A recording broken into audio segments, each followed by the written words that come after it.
शेष में कुकुर को भी छाड़िलानी ए मनीष। हाँ दर्शक बंधु, आज समाज एते कुलसित हो गलानी जे ए नर राक्षस कबल पशु मान भी त्राही पाऊना।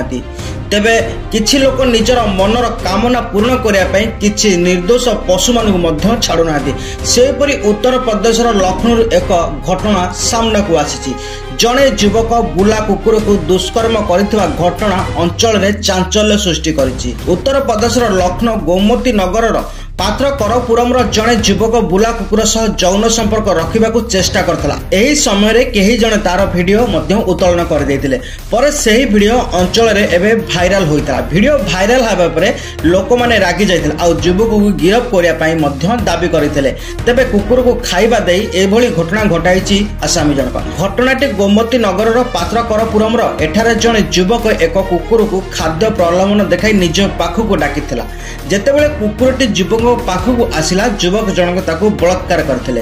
केही जने एहार वीडियो मध्य रेकर्डिंग करथिले। तेबे घटनाटी 2 दिन पूर्व बोली कुहायछि, जहार वीडियो सोशल मीडिया रे भाइराल होबार लागिछि। तेबे भाइराल वीडियो रे युवक जनक घुण्य काम करुथवा स्पष्ट भाव में देखा जाउछि। सेही समय रे जेतेबेले लोक माने युवक को एक कुकुर सहित दुष्कर्म करुथवार देखिले, सेमाने तांको विरुद्ध रे मध्य प्रतिवाद करथिले, जहा परे युवक जनक सेठारु पळाई जाइथिले। एही मामला रे पुलिस तुरंत कार्यानुष्ठान ग्रहण करी विनय खंडर बासिंदा 24 वर्षीय सोनू विश्वकर्मा को गिरफ्त करिछि। एही मामला रे पुलिस कहिछि जे तदंतर जणा पड़ितबा घटनाटी अगस्त 7 तारिख रे घटितला। वीडियो भाइराल करथिबा युवक कहिछिन जे बलात्कारी बहुत समय धरि कुकुर मानक पाखरे बुलुतला। किछि समय पर युवक जनक एक कुकुर को खाद्य प्रलोभित करी निज पाखु मध्य डाकिथिले। यहा परे से कुकुर को बलात्कार करबा मध्य आरंभ करथिले। जेतेबेले लोक माने एहा देखि प्रतिवाद कले, युवक जनक रास्ता रे कुकुर को छाड़ी सेठार मध्य पळाइथिला।